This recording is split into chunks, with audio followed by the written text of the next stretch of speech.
สบายดีเด้อพี่น้องป้องปายสุขุสุขคนวันนี้ก็มาเบิ่งข้าวตะโลแต่งอยู่ครัวเกณฑ์นะครับตำอาหาร เฮ้ยน่าขึ้นได้กว่าเฮ้ยตำหยังตำน้ำปูตำอาหารตำหาม เฮ็ดชูพ่อชูแม่กินชูพ่อชูแม่กินว่าแล้วไหมตตโลแล้วก็มีกิจกรรมฝึกแอบให้เป็นละเมื่อยตามอีกตามอีกทำเห็ดทั้งวันได้สิตามอีกเห็ดเร็วองค์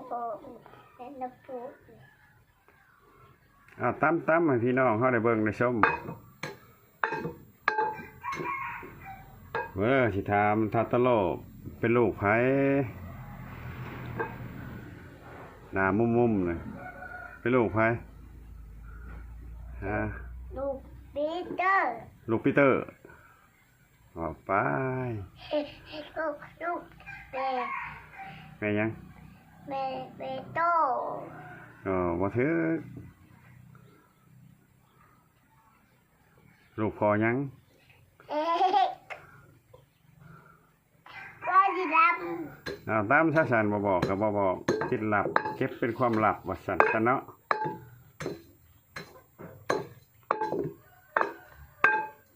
ตำหีบ่ตามเฮ็ดเหียนำตำหีบ่น่ะตามอาหารตำหาม ว่าเด้อพี่น้องเอ้ยอะไรเดี๋ยวมันกินอาหารเด้อกินอาหารนำตะโลเด้อกินอาหารตะโลเด้อแซ่บแท้พี่น้องเอ้ยพี่น้องเอ้ยทุกคู่ทุกคน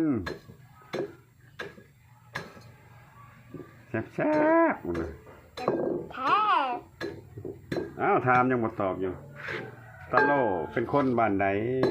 ทั่ว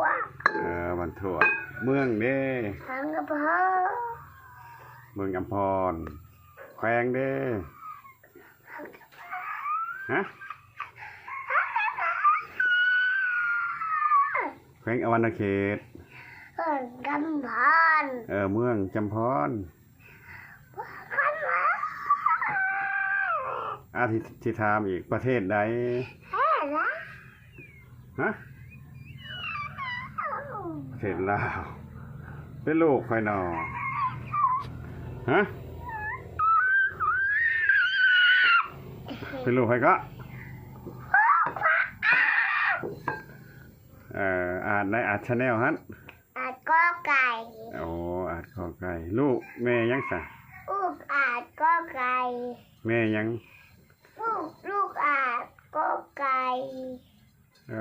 ลายไปแล้วเนี่ยวันนี้วันนี้นะก็ขอมกขอบใจพี่ๆน้องๆตะโลเมื่อยทำอาหารเลยบ่เมื่อยบ่เมื่อยตำต่อขอบคุณที่มาเบิ่งมาชมนำเป็นกำลังอกกำลังใจให้ท่าตะโลคือเก้าพี่น้องเนาะบ๊ายบายมึงดูบ๊ายบายจูบล่าเครียดมึงดูเห็ดเครียดมึงดูรับตามึงดูให้มึงดูให้บ่เป็นยิ้มมึงดูสั่นยิ้มได้บ่ยิ้มก็บ่เป็นนะยิ้มเป็นบ๊ายบายเอกเท่านึงบ๊ายบายเอกโอ้ยบ๊ายบายก็บ่เป็นบ๊ายบายดูตะโลลายไปแล้วบ๊ายบายนะพี่น้องเด้อ